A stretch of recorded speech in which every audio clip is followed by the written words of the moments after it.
É que eu acho que o Gabigol... Como eu falei do Everton Ribeiro, eu vou falar do Gabigol. Eu acharia péssimo pro Flamengo perder o Gabigol. E se continuar assim, vai perder. Agora, eu sei que você vai falar, não é refém de jogador. Mas eu não acho que bom perder o Gabigol. Quando eu tiver em véspera de renovação de contrato, eu vou pedir pra ser escalado em todos os programas seus. Então vou... Mas não é, gente. Porque o Gabigol, eu acho que ele ainda tem bola. Eu acho que ele ainda tem bola. E eu acho dificílimo você achar um substituto pro Gabigol, como eu achava pro Everton Ribeiro. Ah, mas vale a pena pagar o que eles estão pedindo? Talvez não. O que eu digo é, eu não acho que o Gabigol já é um cara que não pode render no Flamengo. É isso que eu digo. Então por que ele não rende?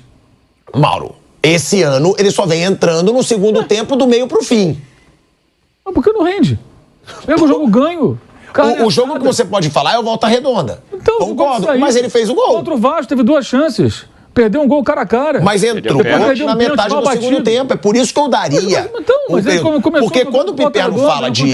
Quando o Piperno fala... Então ele tem que ter oportunidades. Você vai sacrificar o outro que está jogando e fazendo os gols para jogar um atleta que está 1 ano e pouco em uma fase. Ele que tem que... Cara, mas o Pedro também não estava numa fase maravilhosa. Aí ele começou a jogar, começou a fazer gol de novo. Você falou uma coisa agora, eu penso o contrário. Você fala assim, no Flamengo pode perder o Gabigol. Eu acho o contrário. O Gabigol pode perder o Flamengo. Também. Quem era o Gabigol antes? É uma via de mão dupla. Quem era o Gabigol antes do Flamengo? Uma revelação do Santos. Multi-artilheiro no Santos. Ganhou o quê? Foi campeão do quê? Tá bom, mas vamos lá, individualmente. Foi pra Europa. Mas individualmente, não se firmou, até porque... Mauro, ele foi. Deixa eu falar. Não, mas primeiro deixa eu falar. Ele foi artilheiro. Você me perguntou no Santos. Ele foi artilheiro de 3 Copas do Brasil e de 1 brasileiro pelo Santos. É palma pra caramba mesmo. Bom, e daí? Ué, mas e daí? Ele é atacante, pô. E daí?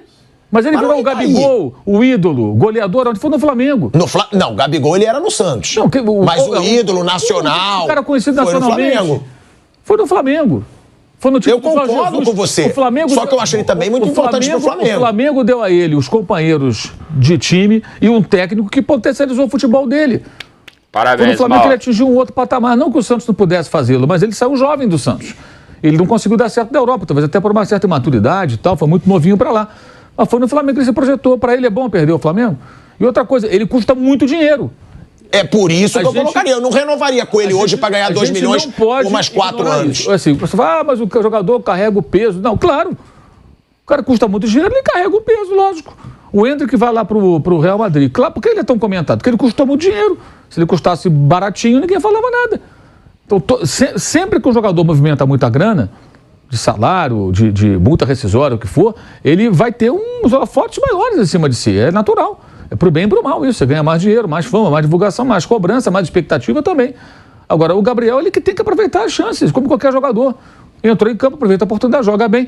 O Falcão... Mas o que eu digo, o Pedro estava mal no ano passado também. Falcão, e ele começou jogando muito esse ano e foi fazendo gol aos poucos. O Falcão era o rei de Roma. Ele veio pro São Paulo... Porque eu acho que o jogador, ele ganha uma forma assim, jogando. Era reserva do Márcio Araújo, né? Barrado pelo Cilinho. Porque o Falcão não jogava. E era o Falcão, cara, um jogador extraordinário. Ele veio como rei de Roma. Porque ele chegou no São Paulo, já não era mais o Falcão, já não rendia tanto. O Gabriel tem só 27 a 28 anos... Mas ele tem que provar que ele vai conseguir jogar tão bem novamente. Ele não consegue, cara. Esse é o ponto, é só olhar o jogo. Ele não consegue. Ele entra em campo, ele até corre, se esforça, mas ele não está conseguindo. Ele que tem que descobrir o que acontece. O que não pode é você tirar... o time do Flamengo está sendo formado. É um time em formação, né? O Piperno destacou. O time não toma gol. Ontem o De La Cruz jogou numa outra função, jogou muito bem. Aliás, o time muito mais dinâmico, aí tem gente que já atribui a ausência do Gerson, claro, o Gerson cadencia mais o jogo, mas nem toda vez você tem que acelerar o jogo, você tem que também ter que saber quem cadencia, a questão é sintonizar isso. A velocidade que um dá, a cadência que o outro dá e saber alternar momentos e conseguir fazer com que esses caras se entendam. Isso vem com o tempo.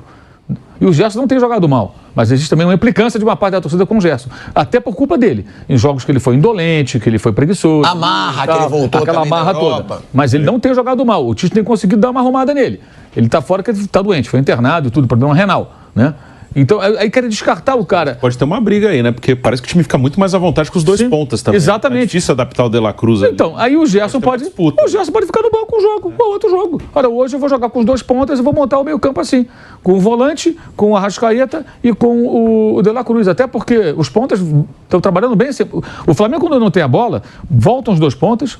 Ontem o Igor Jesus, o De La Cruz. E quem fica na frente, perto do Pedro, é o Arrascaeta. Vira um 4-4-2. E os dois pontas trabalham bastante sem bola, especialmente o Luiz Araújo. Ele volta, faz cobertura. O Luiz Araújo é uma grata surpresa nessa temporada. Ele trabalha muito sem bola. Então, assim, como o Bruno falou, o time fica mais veloz. Aí vai depender, o Tite passa a ter opções. Não é nada demais um jogo ele falar, Gerson, hoje você vai ficar no banco. Porque hoje eu quero jogar dessa maneira. Contra esse adversário, vai jogar assim. E no outro jogo ele volta e joga. Qual é a sua formação ideal? Eu gosto dessa com 2 pontas, mas eu acho que o Gerson não pode ser descartado como parte da torcida quer descartar o cara. Eu acho que não é assim. Eu acho que o ideal é você adequar a cada jogo. Eu penso que cada jogo, cada adversário, se é em casa, se é fora, se é mata-mata, se é campeonato brasileiro, pontos corridos. Mas a melhor você acha desse último jogo? Eu gosto dessa ideia com os 2 pontas. Eu gosto, mas eu acho que você tem que ser refém disso. Você pode jogar de outras maneiras também. E eu acho que o ideal é que o técnico construa uma equipe que joga de diferentes formas. Até porque ele tem muito material humano para isso, gente. Não pode ser de uma maneira só. Só joga assim, só joga assim. Aliás, o Tite, ele é um pouco refém dessas coisas, né? Na seleção ele foi refém. Tem uma forma que tem que se encaixar ali. Acho que ele tem que ter diversidade de jogo. Porque ele tem gente para isso. Acho que até seria uma evolução dele como técnico conseguir fazer um trabalho nessa direção. Não gosto muito de falar assim do preferido, porque depende do momento. E ontem funcionou bem, sem o Gerson. Como contra o Grêmio no ano passado, um dos melhores jogos com o São Paulo, lá em Porto Alegre, o Gerson não jogou. Mas não significa que o Gerson seja descartável, que não jogue nada. O problema do Gerson é muito o comportamento em campo. Ele participando, roubando bola e tal, como tem feito, ele é um jogador muito interessante. Muito bom, mas nem sempre ele tem essa conduta. Cabe ao técnico cobrar. Agora, eu acho que o Gerson estava se recuperando, acho que o Varela ontem cumpriu bem o seu papel, eu acho que o Cebolinha se recuperou, né? Hoje é titular, está jogando melhor que o Bruno Henrique. Ontem jogou bem. Então, cabe o Gabigol fazer a mesma coisa, Thiago. É isso, é só isso. A gente vai ver aqui, Bruno, para eu te passar a palavra também, que aí é unanimidade, né? O absurdo que foi a vaia pro Pedro.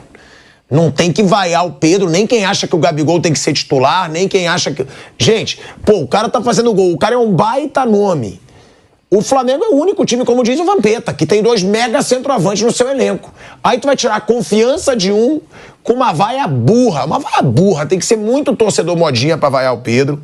E aí, a gente vai colocar aqui a declaração do Pedro, depois do jogo, sobre as vaias que ele recebeu. O Pedro deu uma entrevista super na boa, super tranquilo.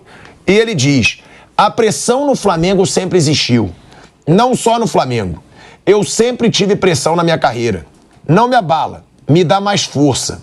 Em relação ao Gabigol, a gente sempre se deu muito bem. Conquistamos grandes coisas juntos. Criaram essa rivalidade. Mas a gente sempre se deu muito bem. É o Flamengo que ganha com isso. Tem que estar cada um no seu melhor nível para ajudar o Flamengo. Desde quando eu cheguei no Flamengo, eu deixo bem claro o quanto eu sou feliz em todas as entrevistas. Eu sei que não foi a minha melhor noite. Se eu tivesse na minha melhor noite, faria 3 ou 4 gols. Não vai ser sempre que vamos ter um melhor dia. Eu reconheço isso. Disse o Pedro, que faz aí 4 gols nos últimos 2 jogos. Perdeu aí ontem um pênalti, uma chance claríssima. Mas foi maduro, né? Não polemizou. Deve ter ficado bravo demais. Eu ficaria de receber vaia. O time ganhando.